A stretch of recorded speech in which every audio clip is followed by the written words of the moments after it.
Tänään töissä meillä oli Nioxin päivä ja päästiin tutkimaan toistemme hiuspohjia ja analysoimaan niitä.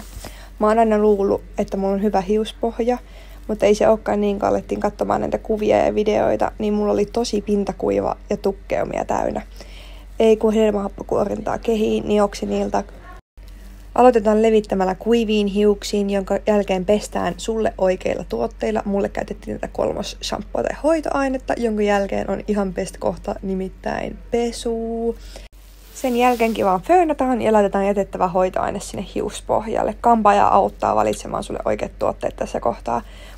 Onko sulla hiusten lähtöä, hiuspohja huonossa kunnossa tai muuten vaan haluaisit paksummat hiukset, niin tuu meille tekemään tää hiuspohja-analyysi ja katsotaan sulle oikeat tuotteet Nioxinilta, koska tässä on se apu, miten sä voit kasvattaa sun hiuksia, saada niistä vahvemmat ja tuntea olos mukavemmaksi tietty.